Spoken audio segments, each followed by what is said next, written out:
E se um objeto vindo de fora do sistema solar mudasse de rota no meio do caminho e apontasse diretamente para Júpiter? E se a probabilidade disso acontecer naturalmente fosse de 1 em 26.000, tão rara que deixa de parecer coincidência e começa a parecer navegação? O James Webb acabou de confirmar algo que astrônomos não queriam admitir publicamente.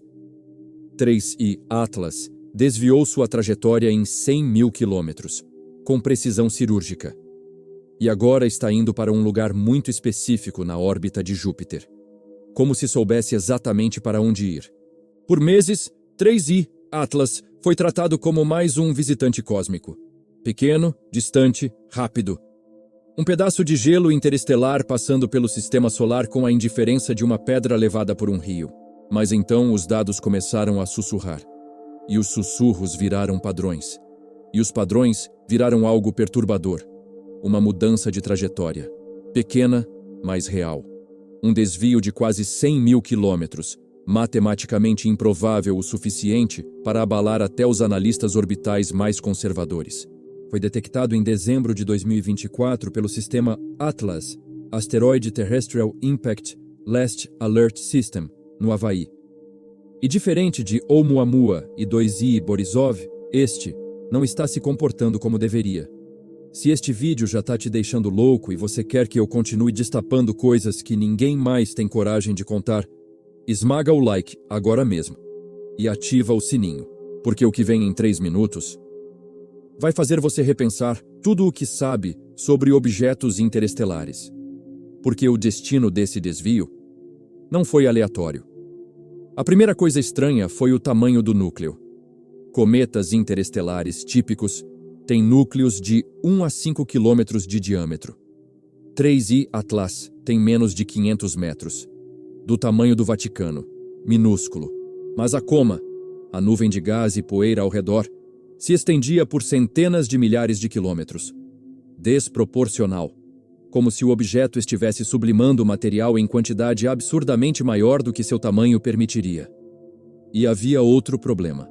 A órbita. Quando 3I Atlas foi detectado, estava vindo a 290.000 km/h em direção ao Sol. Velocidade hiperbólica. Rápida demais para ser capturado pela gravidade solar. Deveria entrar, fazer uma curva fechada ao redor do Sol e sair. Simples. Previsível. Mas em janeiro de 2025, quando passou a apenas 13 milhões de quilômetros do Sol, mais perto que Mercúrio, algo inesperado aconteceu. Ele sobreviveu. Cometas que se aproximam tanto do Sol geralmente se desintegram. O calor extremo vaporiza o gelo, a pressão de radiação arranca pedaços da superfície. Forças de maré destroem a estrutura frágil. Mas 3I Atlas continuou intacto, como se fosse feito de algo mais resistente que gelo comum.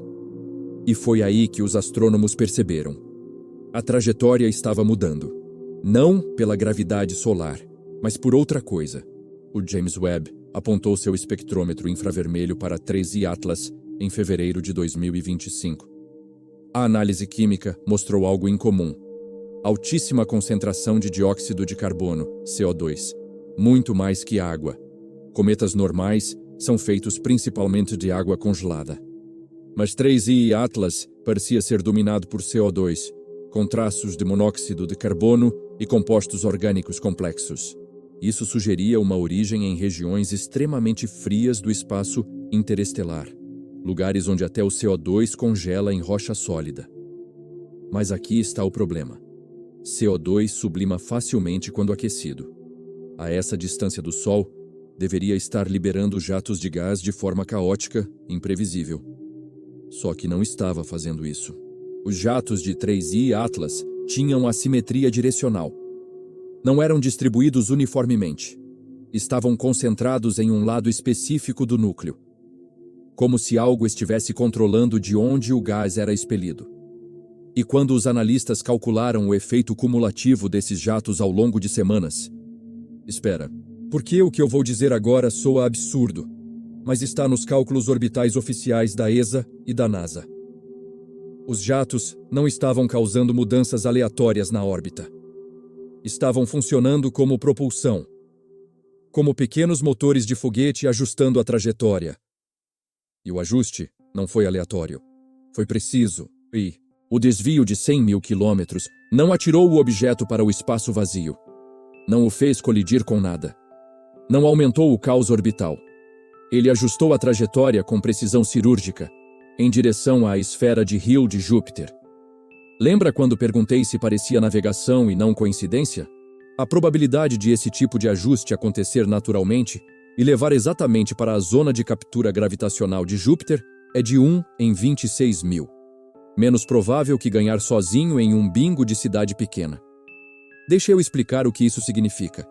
A esfera de Hill é a região ao redor de um planeta onde a gravidade dele domina sobre a gravidade do Sol. É onde luas naturais orbitam. É onde objetos podem ser capturados e permanecer por longos períodos, décadas, séculos ou mais. Júpiter tem a maior esfera de Hill do Sistema Solar. E 3I, Atlas, com seu desvio natural, está indo diretamente para a borda externa dessa região. Como se estivesse planejando fazer uma inserção orbital assistida por gravidade.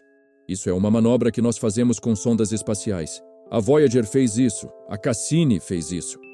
Você usa a gravidade de um planeta para desacelerar, ajustar a órbita e economizar combustível. E há outro detalhe que poucos notaram. A composição isotópica do CO2 expelido tinha razão, 12C, 13C, ligeiramente diferente do esperado para material interestelar. Como se tivesse sido processado. Mas isso foi só o começo. Porque quando continuaram observando, em março de 2025, algo mudou. Os jatos de gás, que eram assimétricos, mas relativamente estáveis, começaram a pulsar. Não de forma caótica, com padrão. Observações do telescópio Gemini South mostraram que a intensidade de emissão variava em ciclos de aproximadamente 6 horas e 14 minutos.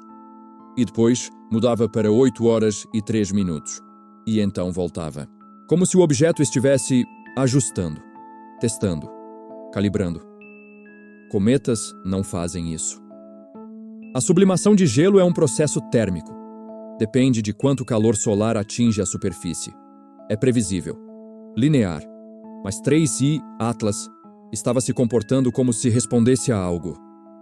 Como se estivesse reagindo a condições que mudavam. Como se soubesse que estava sendo observado. E havia outro padrão, mais sutil. Nas imagens em alta resolução do Very Large Telescope, VLT, no Chile, a forma da coma, a nuvem de gás, não era simétrica. Tinha estruturas radiais que pareciam persistir por dias, como raios de uma roda. Como se algo sólido dentro do núcleo estivesse girando e liberando gás em direções específicas.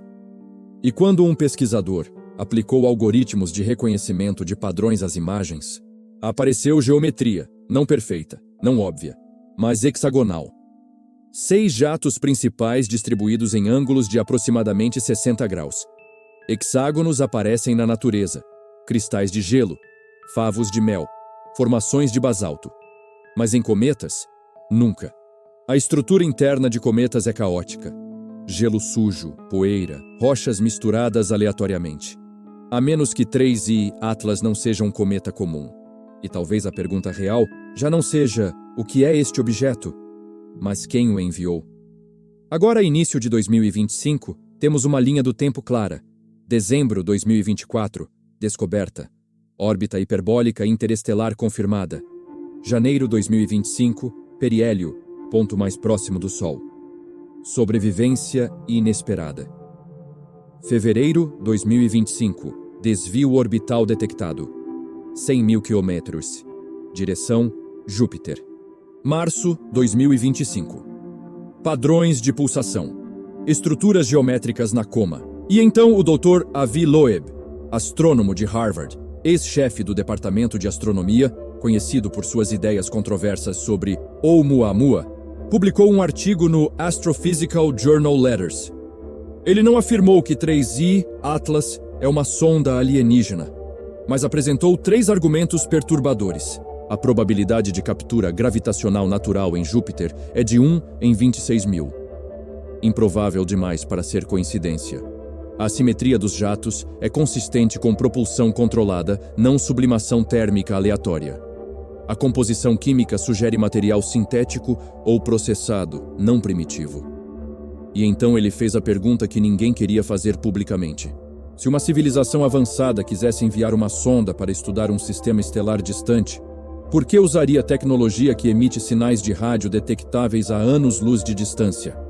Por que não disfarçá-la como um cometa natural e usar jatos de gás como propulsão silenciosa? É uma pergunta provocadora, especulativa, mas não é irracional. E enquanto a comunidade científica debatia, 3I Atlas continuava seu caminho. Silencioso, persistente, indo para Júpiter. E então veio a descoberta que mudou tudo. Em abril de 2025, usando o modo de alta resolução do James Webb, astrônomos conseguiram observar o núcleo de 3I Atlas diretamente. E encontraram algo que não deveria estar lá. Refletividade anômala. A superfície de cometas é escura. Carbono, poeira, gelo sujo. Albedo, capacidade de refletir luz. De 0,03 a 0,05, ou seja, absorvem 95% da luz que recebem. Negro como carvão. 3I Atlas tem albedo de 0,34 em certas regiões do núcleo. Reflete 1/3 da luz solar, como metal polido, como vidro, como algo artificial. Pensa nisso por um momento. Não é uma prova. Pode ser gelo cristalino puro, pode ser uma formação mineral rara, pode ser contaminação nos dados. Mas se adiciona às outras evidências, a sobrevivência solar. A mudança orbital precisa, os padrões geométricos, a composição química em comum, a trajetória para Júpiter. Sozinhas, cada uma dessas anomalias pode ser explicada. Improvável, mas possível. Mas juntas, começam a contar uma história. Uma história que nenhum cientista quer ser o primeiro a dizer em voz alta. E se 3I Atlas não for um cometa? E se for exatamente o que Avi Loeb sugeriu? Uma sonda disfarçada, usando propulsão de gás, navegando para a melhor posição de observação do sistema solar, a órbita de Júpiter?